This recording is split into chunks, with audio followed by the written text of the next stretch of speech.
tratar das nomenclaturas em orgânica,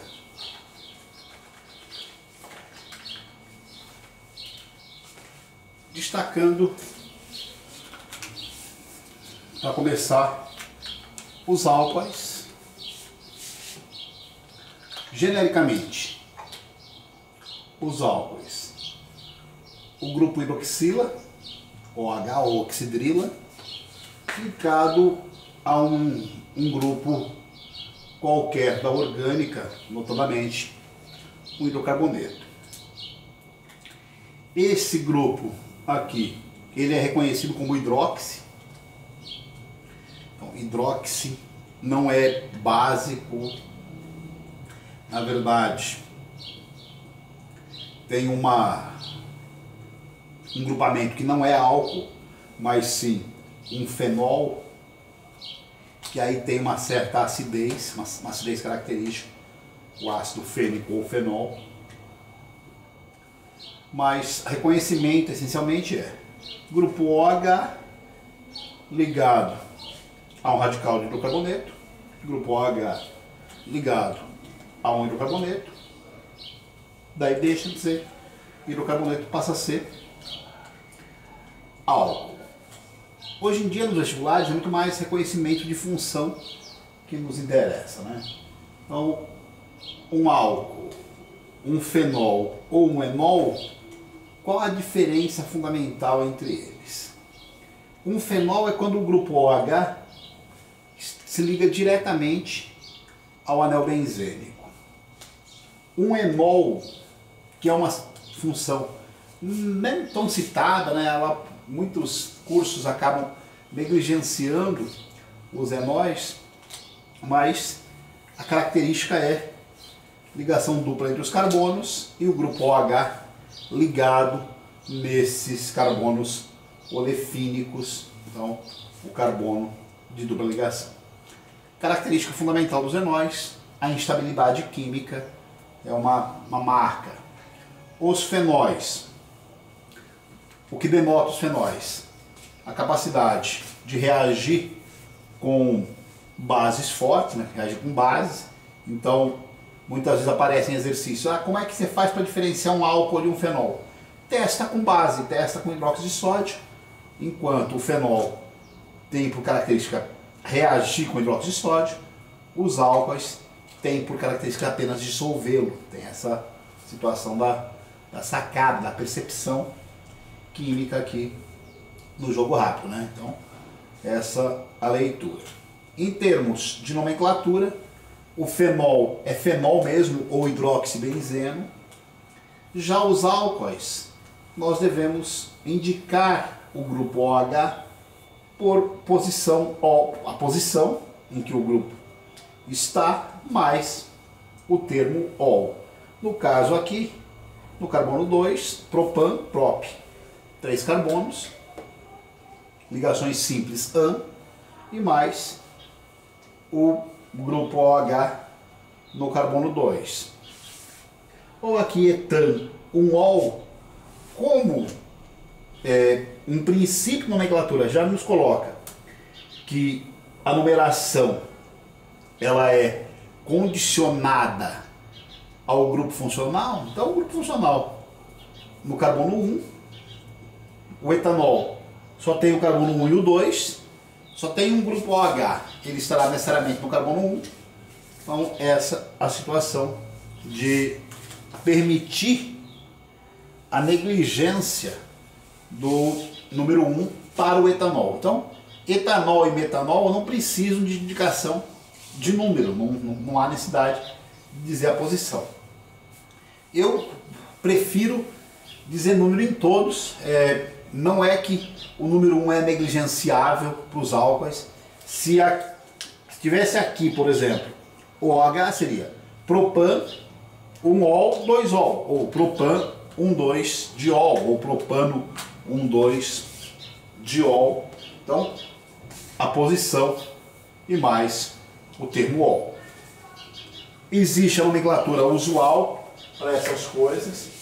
Hoje em dia, está muito em voga essa discussão sobre o álcool, né? O álcool 70% em tempos de pandemia, do Covid e tal, tem que usar álcool 70% para fazer a limpeza das coisas. Então, aqui um exemplo desse álcool, que é o álcool comum, né? O álcool etílico ou etanol, álcool 70%. Vou aproveitar também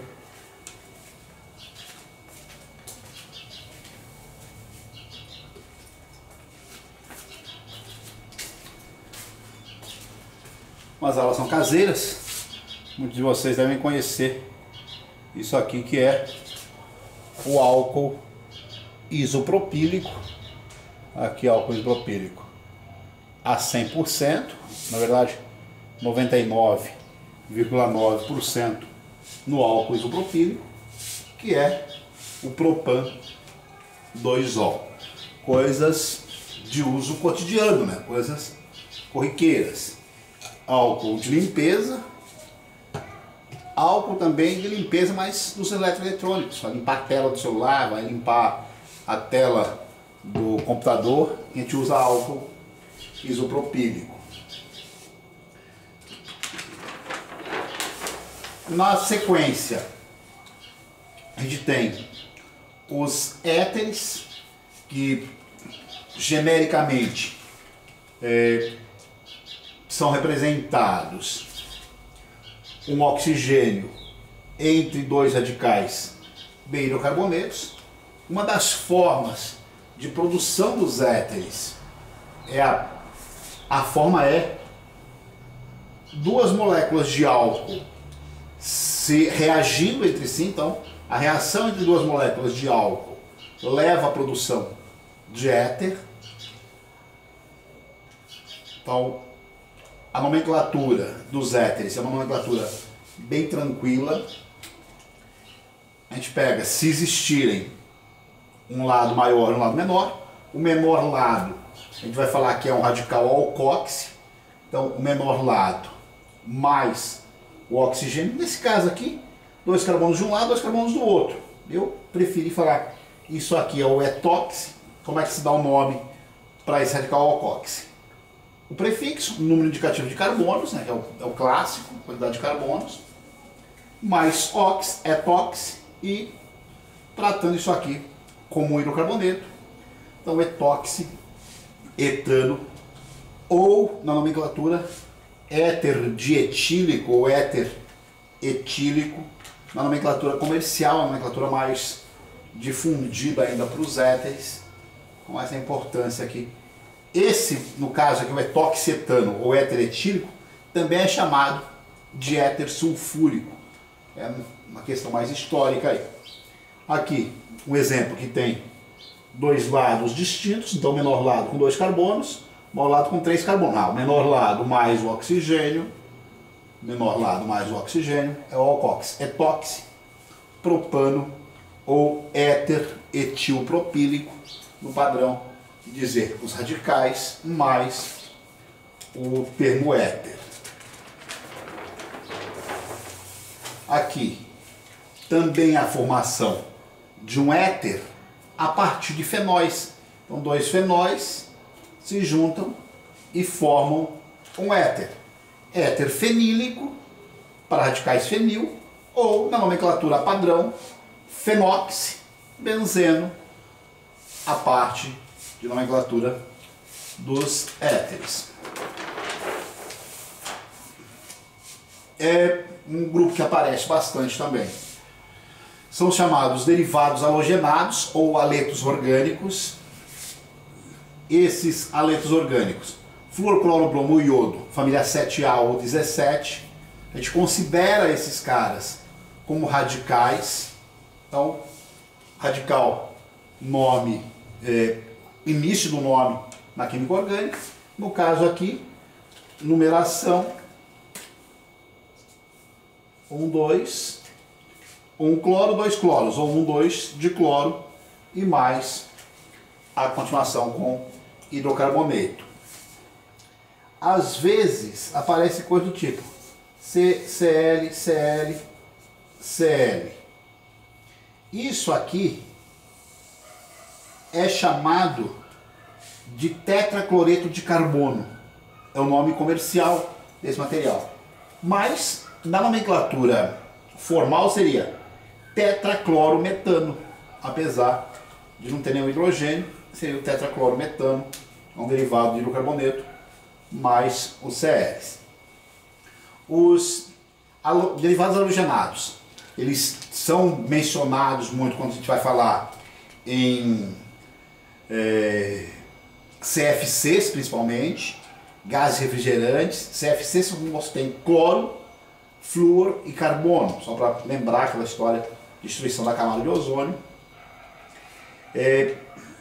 Na síntese química aparecem aí os chamados compostos de Grignard, não é tão comum nos cursos mais breves, não se cita isso aqui, mas os compostos de Grignard, eles têm um átomo de magnésio fazendo ligação covalente, que é uma coisa não usual, né? São os organometálicos que podem aparecer aí.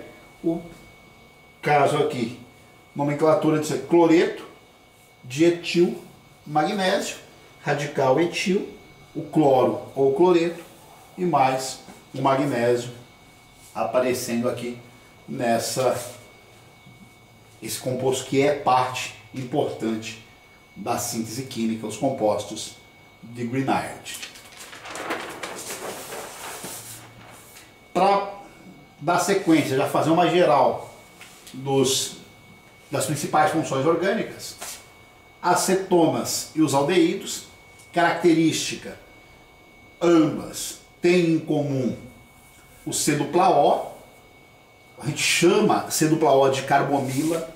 Os textos mais específicos da química orgânica acabam dizendo que esse grupamento terminal aqui é formila e não mais carbomila, é uma questão de terminologia, mas reconhecer cetona, C-O entre carbonos, aldeídos, C-O terminal, é o que vem aparecendo nos exercícios de vestibulares, do Enem, para reconhecer grupos funcionais.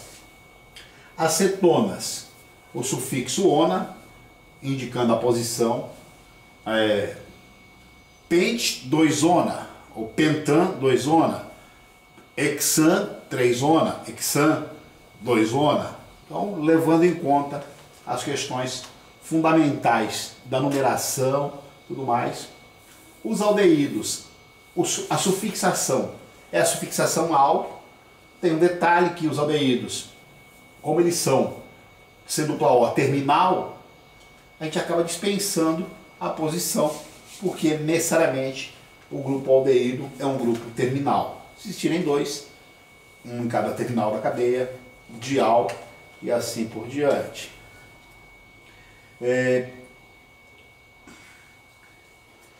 Quando vem essas formulações acumuladas, geralmente a gente reconhecer aqui o CCOC para indicação de cetonas, por conta de ser um C-O que está não mostrado, né, mas acumulado. O COH sobrando uma ligação para o carbono. Então, por princípio, como H faz uma ligação, O faz duas, a situação do carbono que faz 4 ligações, usa 3, sobra uma aqui, é só a possibilidade de ser terminal. Já para concluir quase.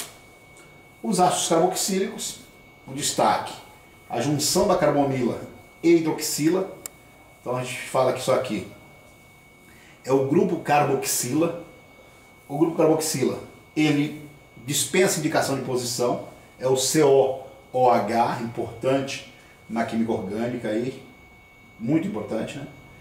A nomenclatura por sufixação clássica dos ácidos, terminação ico, né? No caso dos ácidos carboxílicos, a gente fala que é oico, metanoico, propanoico, butanoico, pentanoico, hexanoico, dodecanoico e assim por diante na terminologia, também dispensando posição por ser terminal.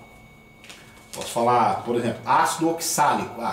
O ácido oxálico é um ácido dicarboxílico, um etano dioico, mas vão aparecer os nomes usuais e aí eu não vou ficar aqui gastando tempo dos vídeos aí ou das aulas de vocês para ficar discutindo nomes usuais, isso aí vai na curiosidade.